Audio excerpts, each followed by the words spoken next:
Hello everybody, and welcome to Fate Extella Link. I'm finally moving on to this one after having played my way through Fate Extella the Umbral Star. Had a really good time playing that, but holy cow, I wasn't ready for just quite what a big leap up this game is. I'm a bit further than this. I actually went back in the story mode because I really just want to show off some Tamamo no Mai. Well, that's hard to say. Tamamo no Mai gameplay. I have a couple more servants unlocked, but yeah, we're gonna pick Tamamo. And, let's see, we can, I don't know, pick a costume. I like her original costume. You know, it's very cute, but she has some really, somewhat lewd ones, but really nice looking ones, like the student outfit. Beach Flower, a DLC outfit one. It's cute with the wet shirt. Magical Tamamo. That's a really cool one. I think I'm gonna go with that one. Wow, her butt is just out there, okay? And Lil Tamamo, which is this strange one that a couple characters come with. The DLC was too expensive for me to justify, so we're just gonna go with Magical Tamamo. We're level 12. We're gonna be doing the assault mission of day number 2. I think I'm on day number 4 right now. The way the story mode works is that, like, there's at least 3 or more options for each day. Then you pick one, and then you move on to the next one. I wonder how long the story's going to go on. So far, the story and the way it's written is not nearly as engaging as the Umbral Star. Like, the Umbral Star, it took me a little bit to get used to its style, but then I really got into the story. I didn't find, like, the background that hard to really get into. Like everyone said, I would. Like, oh, you're just going to be totally lost. Nah, I eventually understood, like, okay, they are data on a server on the moon. It was kind of fought over in the previous game. Yada, yada, yada. There's a winner, and basically these powerful hackers can summon servants, which are basically familiars, but they have the personalities and looks of famous figures of Earth's history. Like here we have Sir Gawain, one of the Knights of the Round Table. Gawain is the one who actually found the Holy Grail. Tamamo no Mae is based on Japanese myth. The other girl, Nero Claudius, is based on, I think, the 5th Emperor of Rome. The 5th Emperor of Rome, of course, was probably not a hot blonde chick. You know, it was probably some some Italian AF-looking old man, but they turn him into a hot blonde because why not? Actually, there's a couple gender swaps here, like Sir Francis Drake, the first man to successfully circumnavigate the globe without dying like Magellan did, is also a hot pirate lady in this one. But anyway, here we have Tamamo. Let's take a look at her moves. 1, 2, 3, 4, and we got a little cutscene there. Let's try that again. 1, 2, 3, 4, 2, 3, 4. Okay, so she has about 4 attacks right now. And looking at her C2, so her first C2 is that, which launches me into the air. I'm sure she has aerial attacks. Yeah, she does. Okay, let's see her C3. Okay. Really quick blast. Pretty typical of C3s, actually. C4. Spins her big foxtail. Now, I'm not sure if her kicking like that is actually multiple hits.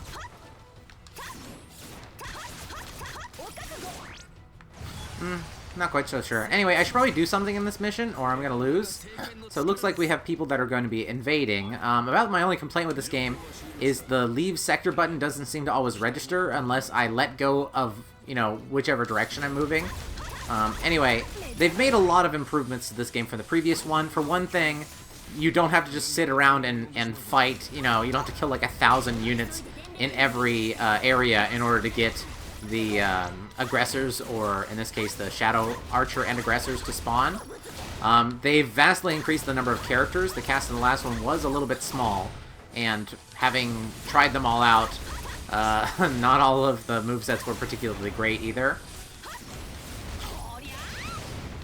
But that doesn't seem to be the problem here, because so far everyone I've tried out is a lot of fun. And also, something that I haven't got into yet, every character has what are called, I think they're called active skills. It seems to be a new thing that a lot of Musou games are really getting into. Dynasty Warriors 9 had some basic skills where you hold down R1 and then you choose one of 4 abilities. the recent Pirate Warriors 4, what is it, One Piece Pirate Warriors 4, showed off that it's going to have these action commands too.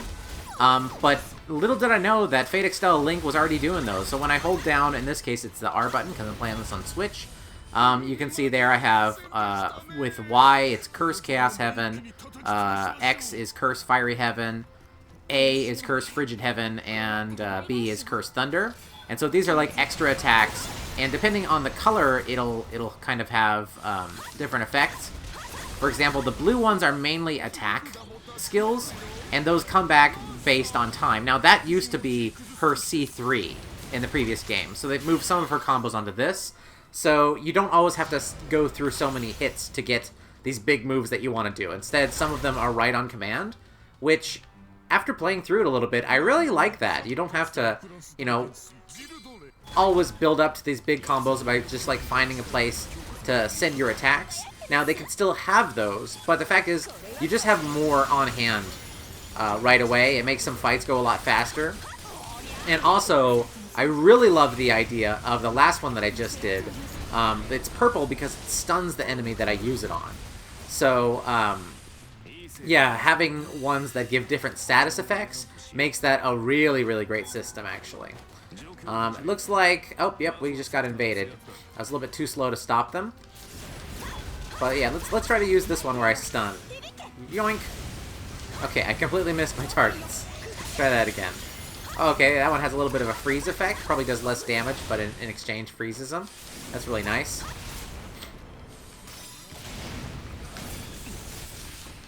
Ooh, that was a good block time.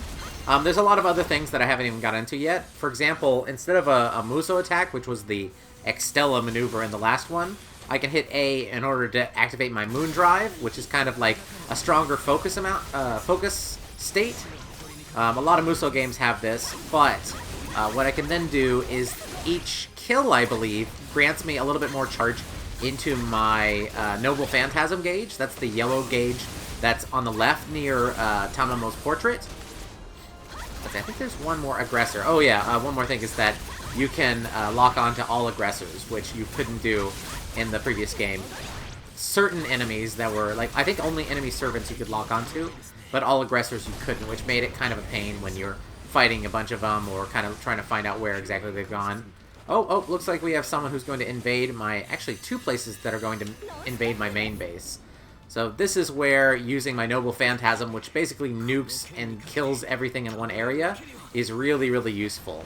I also have to appreciate the design of this game, where it is broken up into sectors, so when you're using a big nuke attack, you know how far it's going to travel, that it's not, like, up to question how many people it's going to affect.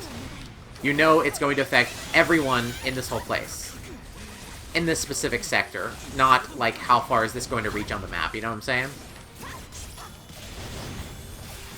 Oh, in the previous game, those flying enemies were horrible, like, they'd constantly be shooting at you, and when they hit you, for some reason their hits stunned you. They seem to have a slower rate of fire in this one, but that's just kind of offhand the feeling that I get, because I don't feel like I'm constantly getting interrupted, or maybe because you get Moon Drive so much faster here, maybe it just doesn't seem like it, because I can do that whenever I want. Anyway, my master's under attack. If your character, who you actually play as most of the time, gets defeated, then yeah, you'll lose the battle. I'm getting closer and closer to my Noble Phantasm, so I can't wait for that big area nuke. And also, yeah, they've also made it so you can use those repeatedly on these maps, which, I mean, you're probably not going to watch the really, really long animation every time, but they are just, like, really fun to use, to know that I'm going to go to some place and then instantly clear it out with a single press of a button. It's pretty fun. Oh, that Shadow Archer could take way too much damage. Will you just die already? There we go. Okay, so this place is locked down. And looks like we're going to have lots of invasion onto this sector, so I better get to defending. I think part of the reason I'm in this situation to begin with is because I had such a slow start. Anyway, let's just beat the tar out of this Shadow Archer, why don't we? Oh, man, I wish he hadn't jumped right past me there. Alright, go into my Moon Drive, and oh, I feel that Noble Phantasm coming soon. Nice. So yeah, I mean, this game, it's hard to quantify this with, you know, just as I'm playing it, but it feels much better. Like, it just feels much snappier. Everything, like, feels more like it's not their first attempt at doing this all. Buffed State Karna, huh?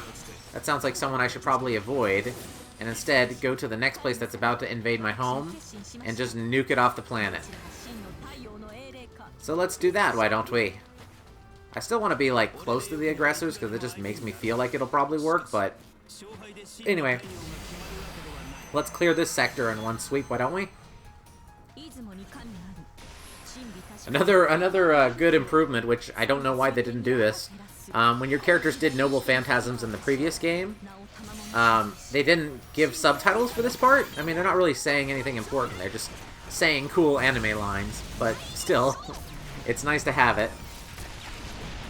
Especially because they're talking real fast and saying weird shit. Like, even if I was listening super hard, I probably wouldn't understand her Japanese. Like, what is she even talking about? What's Izuno? Where is that a place? What is she going on about? So yeah, another move that I haven't used yet. God, this game gives you so many options. Is when I go into Moon State, Moon Drive State. Okay, I'm not sure what I want to call that. But when I do that, I also have a move that I can do to end it right away. Oof. Oh, and this happens sometimes too when you're facing a servant one-on-one and you both attack each other at the same time. So you gotta kind of wake up when facing that. Buff State Karna, I don't think I want to fight right now. I need to capture the mana point on the very southwest corner of this map. And when I capture that place, it'll remove the thing that's giving him tons of mana. Mana, however you want to say it. And I'll be able to fight him more on even ground. So let's just head right there. I kind of got rid of the place that really, really wanted to invade my base. Makes me uncomfortable how close Karna is to the main character, but we're just gonna go on with that. Alright, where are you at? Where are you at? Here's a Shadow Archer. So let's capture this sector and take that mana point.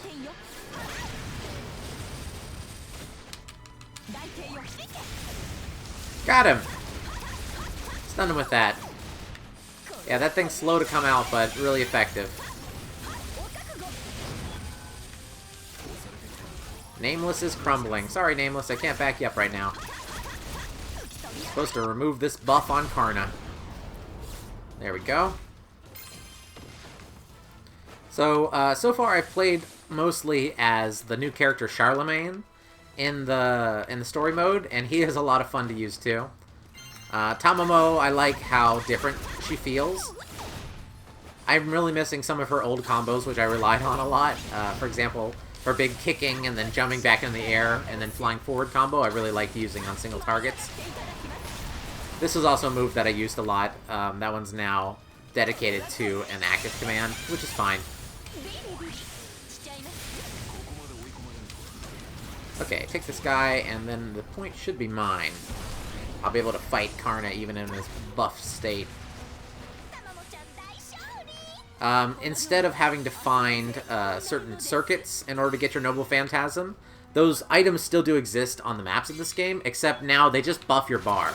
It's like, it's so obvious that that's what they should have done in the last game, instead of giving you only one chance to use your Noble Phantasm, especially when the Noble Phantasm is linked to a single button press. Like, oh god, you could fuck that up so easily and just be, you know, out of luck for the whole rest of the battle, or, you know, just fighting away at these bosses with tons of health.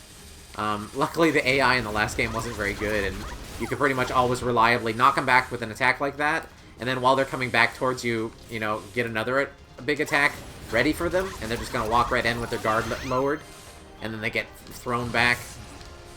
Let's see, Karna has defeated Nameless. Oh, did I lose the battle? Holy shit, that's never happened on one of these before. I only thought about protecting the master, not Nameless. Game over. This is real. This is what happens when you're giving too much commentary and you kind of forget to protect your allies. That's my fault right there. Oops! Well, we're gonna jump back into it. Okay, well, I played a lot of Tamamo, so how about we try a different servant and we make this one a double? How about Charlemagne? You know, why not? As I said, he's a lot of fun. Customize him. Let's pick a nice costume for him as well. Let's see. Brave King's surf shorts. Oh my. That's cute, though. I like his little flip-flops as well. I like his normal outfit so much that I'm just going to stick with that. Really looks cool. Let's see. Do I need to install any skills on him? Nah, I already gave him mostly attack skills. Oh, but I can give him some more. Let's see. How about... How come it's not telling me what the skill does?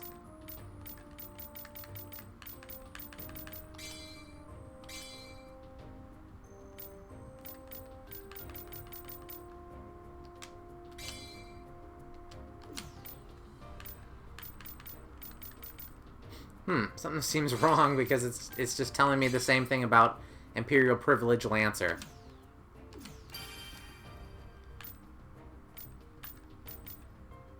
Anyway, I think I've already equipped his 4th active skill, so this is the screen where you can choose the active skills that you want to bring along.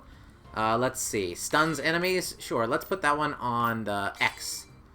That way I have 2 attack and 2 stunners. Well, not 1 stunner and 1 that does something else. Okay, let's try this again.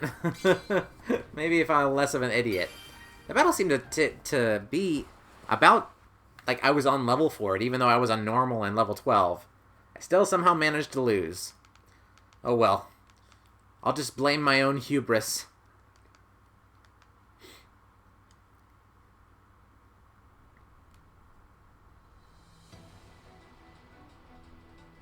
Rawr!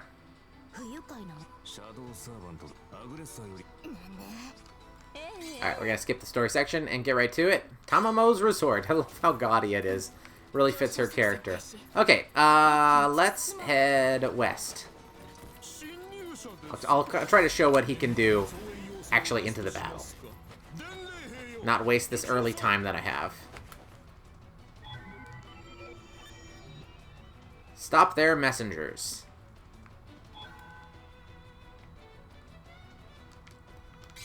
But I can't stop it without... Okay, so here's one of the rare sectors that doesn't already have the aggressors out there. So I am going to have to fight enemies in this area until you do that. That was basically all you did in the last game.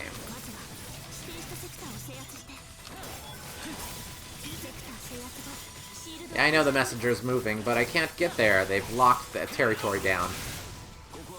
So yeah, I'm using some of his combos right now. I'll explain what he can do as soon as... It seems like it's a critical moment where I need to get through this place as soon as possible. Also, I need to not let Nameless die. I learned my lesson on that. My moon drive ready.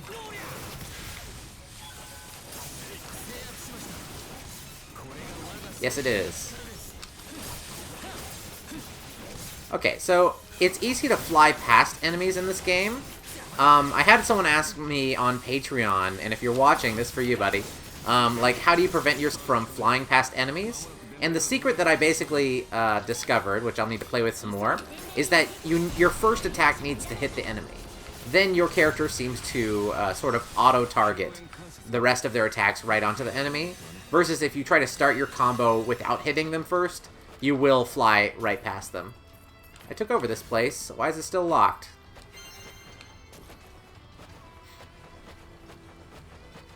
Why is it locked?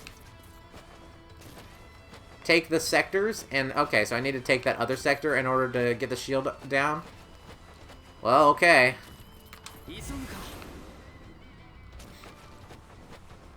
Alright, heading this way. Oh, my master's under attack? Damn it, I wanted to take this sector, like, right away. Alright, maybe my master can last a little bit. Like, she'll warn me when she's not feeling so great, I think. Oh, that's cool. Kind of a delayed action? Oh, that's great. How was I supposed to stop that messenger? It's like there's literally not enough time to do that. Alright, anyway, I need to go back and hit whoever's fighting in here. Just a single shadow archer. Son of a bitch.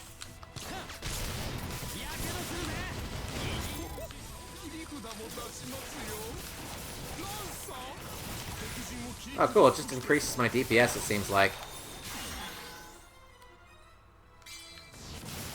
Okay, mana points activated. Karna is buffed now. Alright,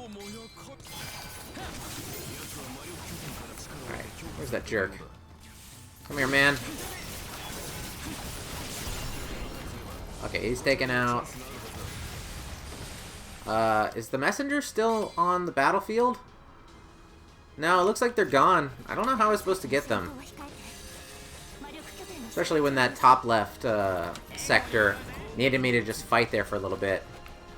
Okay, well I gotta stop this place from invading my base, and then I need to go after the mana point where Karna's gonna come from. And it doesn't look like your enemies can just go wherever the fuck. Like, they have to go to a sector that's next to one that they control. Meaning territory control actually has a big purpose in this game. Instead of, you know, they just go where they want to go, and there's a new... Oh yeah, here's the Fury mode. When you hit an enemy a bunch of times, and then you hit them with one of your, like, your class skills, like one of the more swordy type skills for me right now, you'll get that damage rush, which, yeah, just lets you pour in a whole lot more damage, and you can try to strategically activate those. Like, when I hold down my button, you see that next to Tornado and Eruption, there's a little yellow sword icon. That means it's a Saber class skill. And so, after hitting an enemy a bunch like that, I might want to try using one of those. And I'll often get one of those, like, kind of Fury Rush modes. Has a higher chance of happening. In that case, I just wiped out his whole health bar. So I didn't have to worry about that happening or not. Okay, now I need to go depower Karna. That's priority number 1. And also, I need to not let Nameless die. Gawain is struggling in the middle.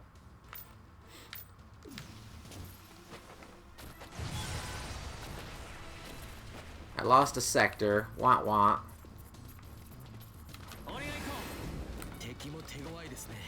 Okay, Nameless is in this sector. I'm pretty sure Big Bad Karna attacks here. Maybe I can hit Karna with a Noble Phantasm. I don't know about that.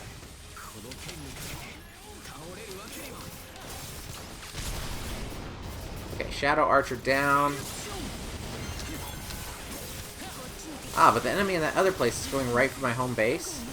Oh, Master is under attack. Damn it. Can't be in 2 places at once. Karna has defeated Gawain, so Karna is down there in the south.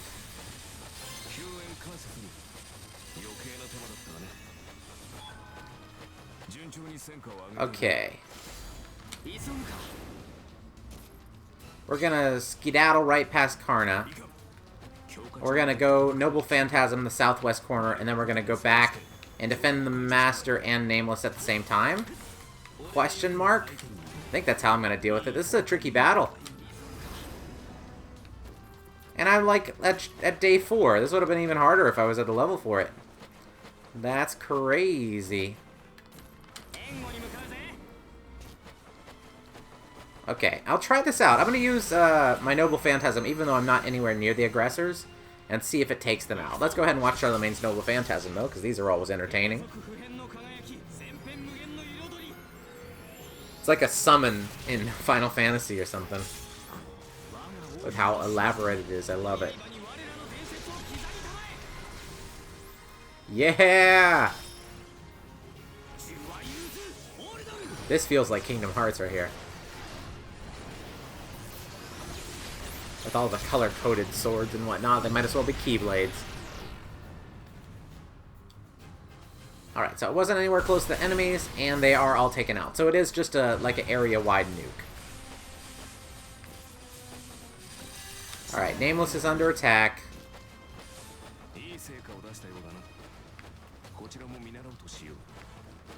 Oh, that's nice. Even on my little map display, Karna's buff has been removed. It noticed that. Alright, now I can just go and defeat Karna. But yeah, on the map display it shows me Nameless's HP level, so I really lost just because I was not paying attention. But I mean, give me a break. I'm trying to narrate at the same time. Alright, here we go. Go and fight Karna.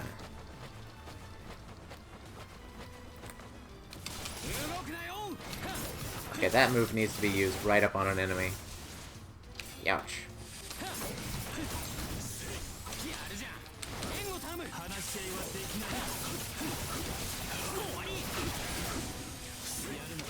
Okay, let's use the skill. I keep fucking up how to use that skill. Oh, good!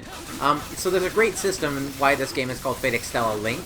When you're next to another servant, and you can select several servants to be your supports, they will be in the battle with you, and when you're next to them, you might see a little blue line connecting me. For in this case, it's connecting me to Nameless. And, while I'm there, when I initiate one of those, like, follow-up strikes, any support servants that are nearby will also join you in them. They'll also buff you in certain ways, and allow you to use, some skills. Okay. So many enemies in this battle. Okay, I need to get rid of that last... There's Gilderay. He's doing something. He's sending oceanic monsters after the master. Son of a bitch. Hate it when they do that. A long-range attack, but Master already has a whole bunch of stuff going up against her. So, what I ought to do right now is kill the enemies attacking Master, then go after the long-range attack. I know it's weird for me to call some character in a game Master, but you know, it's just easier that way.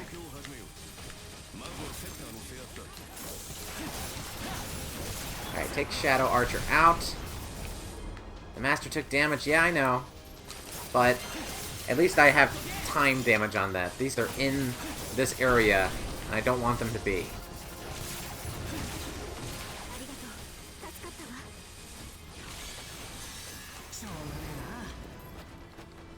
Okay, zoom, zoom, zoom. Stop Gilderay immediately.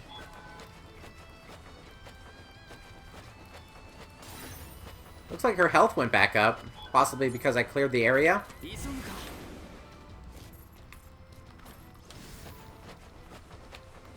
Damn those oceanic monsters. This battle is intense. Jeez, I'm rushing every second. This game seemed so much chiller last night when I was drinking a little bit too heavily while playing. Gil, come here. That's cool. What's with his eyes, though? Shit. Eldritch Apostle, Gilderay. What's the story there? I gotta find that out. Ah!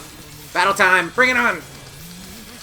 I'm Ying my ass off! Gotcha!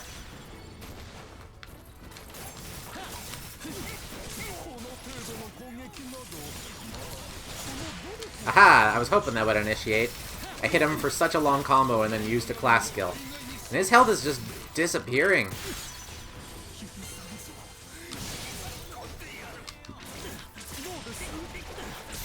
Oh, I'll be striking me back. Holy shit, what's going on? Wow! Damn!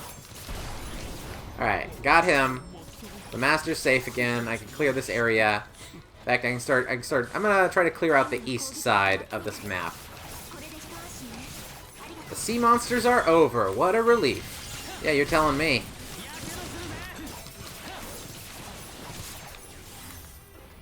Holy shit. That's a lot of Shadow Archers. 6 Shadow Archers just appeared there? Wait, who is there? Who is that?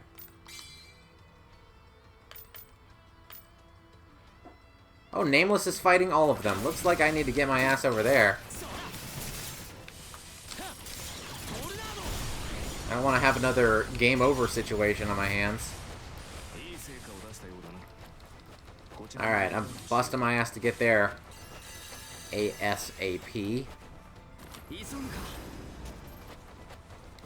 Yeah, I'd like to clear this area, but so much shit keeps happening. Holy crap. Ah. Sector has fallen. Let's go this way. Alright, Nameless has defeated a Shadow Archer. Hold on, man. Hold on. Just let me back you up. Where are they? Did you kill all of them? Did he kill them all? It looks like he did. Wow. Where was this spunk last time? Instead of just getting yourself killed, man.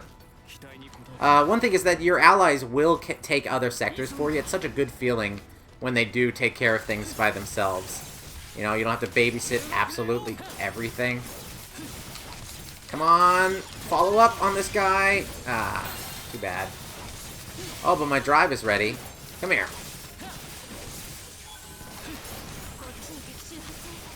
Yeah, it's interesting. In this game, like, their attacks tend to go on an enemy that they're hitting rather than where your camera's pointing. Where when you're targeting on an enemy, it's something I'll have to get used to. I can't say it's something that I love either. I kind of feel like if I'm targeting the enemy, my attack should be, you know, really giving priority to going that way, instead of if I miss my first strike, he's just going to keep on attacking air. I mean, he might be attacking these weak enemies, but, you know, I think we all know they might as well just be air.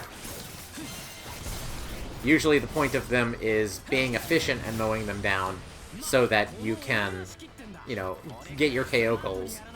It's more about hitting goals with them rather than, you know, lots of the little enemies putting up a fight. Now, in the few Musou games where the little enemies do actually make, you know, you stress a little bit, like they can knock you around, I actually like those a lot. I only felt that way in a few Musou games. It's usually the kind of old-fashioned ones that everyone just bitches and bitches about, like, maybe not bitching, but, you know, they whinge a little bit about, oh, it should have a dodge button, like they've never played a Musou game before Hyrule Warriors. It's just a different kind of game. They're not necessarily better than others. The dodge games make you have to have, like, quick reactions a whole lot, and they're not really as strategic. You kind of just go in and, you know, it doesn't matter what happens, because you'll just dodge. You know, I'll go right up to that giant boss, whatever, I'll just dodge it. Absolutely everything that it does. If I just dodge at the right time, it's fine. And that's cool and all, but there's also something really satisfying about engaging a whole army as a Dynasty Warriors character, where you can't take all of them at once, and you really gotta pick your position to start fighting through the army with. You still have, like, crazy powers, but somehow it's a little bit more impactful when you gotta work for it. Kind of like how the idea with, like, a game like Minecraft is, if you were just given a house, it wouldn't feel nearly as satisfying as if you went out and you got all the materials that you needed to make some kind of cool addition, and then you actually make it. You know, when you gotta work for something, the payoff is much higher. That's how I feel, at least. Tell me if I'm crazy. Tell me if I'm crazy or not in the comments. Make a comment like, you're crazy, or I 100% agree with you, or I have never played a Musou game before Hyrule Warriors. Just be honest. Tell the truth!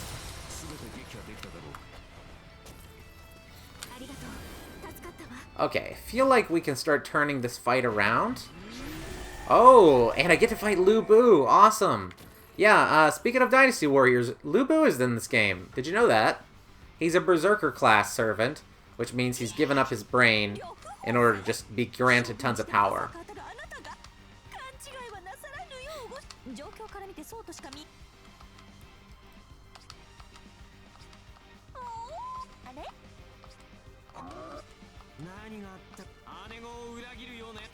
I don't really know what's going on, but we're fighting a Berserker now. That's a good way to quantify how this game handles its story. I don't know what's going on, but this is happening now. Yeah, I really like the emotional resonance that, like, the previous game really went for it. Like, it got really personal about stuff. Like, sure, you know, it was meant to be, like, slightly titillating. It's a little bit otaku fantasy-esque, but on other stuff, like, it got really personal. And I liked that writing. It was you know, kind of struck me, and it really stuck with me. Whereas this is, like, much more kind of blandly written. In exchange, you have, like, way, way better gameplay. Like, I'm not even sure I would recommend anyone play the Umbral Star, I had a lot of fun with it, but you do those battles once, you do those battles 20 times, they're almost all the same. You know, it's just a lot of going and using your big area attacks and then fighting the couple aggressors that spawn. You have a couple fun movesets, but in these battles, as you've seen from this one, which I failed and had to fucking come back to, like, they are really dynamic. Keep you on your toes, just like that's what a good Musou game should do, I think. Especially one that's as fast-paced as this. Oh, the man, Lu Bu, is chasing me. Lu Bu Fengxian.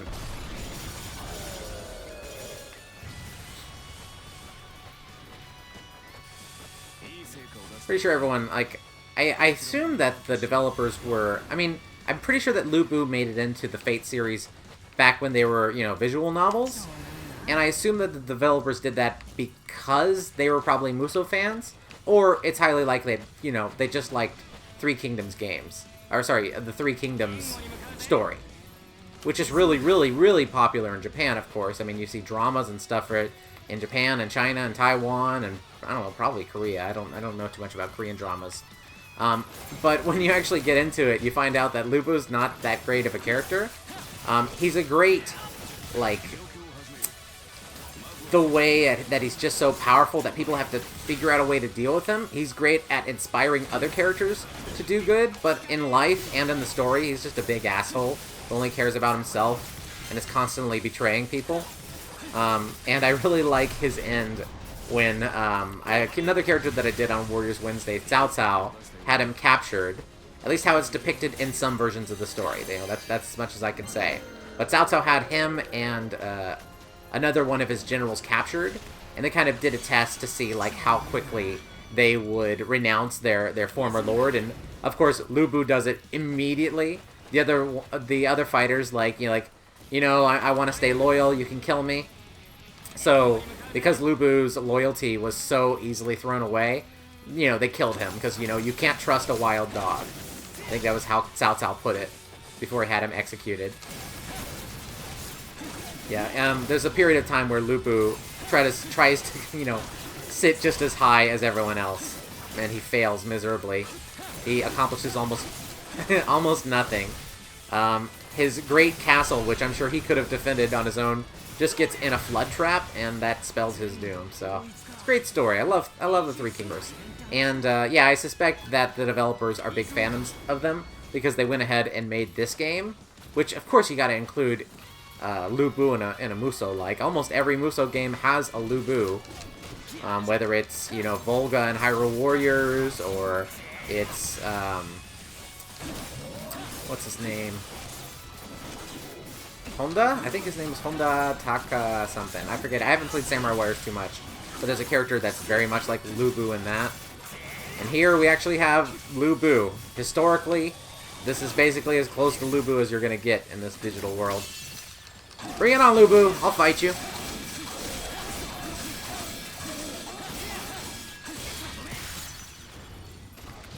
Tell you what, I see on the map that there is a circuit for my Noble Phantasm. Why don't I just go and pick that up? Oh boy, this is going to be the longest Warriors Wednesday I've ever done. Should be a good one, though. We got two good characters on display. Really like Charlemagne.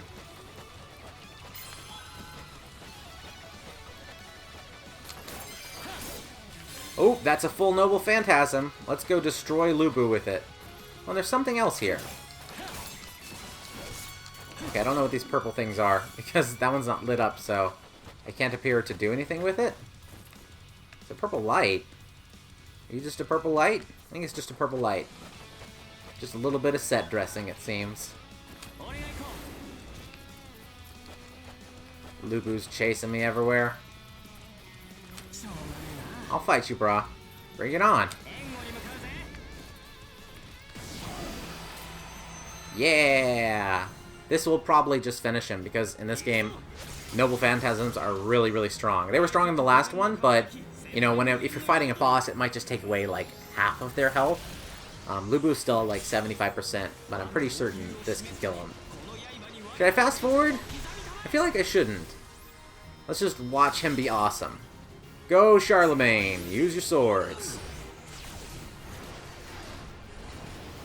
so awesome. Yeah. For people who are watching, I made a post about a Patreon poll. The Patreon poll was dead even. Half of the people wanted me to make Berserk and the Band of the Hawk the next big series that I cover. The other half wanted me to do Fate Extella Link. So I had to go to... Well, basically I had to be the tiebreaker. And I really, really love Berserk and the Band of the Hawk. But this game is too interesting and too different. Yet close enough that it definitely belongs on my channel. Oh, by the way, I kind of skimmed right by the fact that I didn't manage to kill Lupu with that. I just majorly injured him. Oh, and I, in fact, knocked him onto a bridge. Go down, you monster! There we go. Lupu has been defeated. So yeah, before we get into a bunch of story stuff, you know, I don't. That's not what I'm trying to feature here. Just the play styles and generally how the game feels. This game is phenomenal. I'm in love with it. Oh, gotta have that ending animation, of course. But yeah, I love the characters. I like the fighting styles. I like the difficulty, actually. Like, even being a little bit over-leveled, this map had me running all over. Again, as I always stress, in Warriors games, it's not about, like, is your character going to die? It's about, can you keep sectors from falling? Can you prioritize things well enough? It's what allows the somewhat repetitive combat to sort of get a pass, because you want that simple system when you're more focused on your objectives rather than trying to pull off crazy flips and tricks. It's not like playing Smash Brothers or a fighting game. This is a straight-up beat 'em up action game, and in all good beat 'em ups, it's not about the complexity of your inputs. It's more about the complexity of your planning, and also, you know, being in the right place at the right time. And yeah, I love these types of games. I'm so glad to make this series week by week when I remember to, or if I have time to. This was a super long one. If you watched all the way through it, you have my respect. Anyways, I'll catch you next time, everybody. Thanks for joining me. Take care. Thank you for recommending this game to me, by the way. I'm loving it. See ya.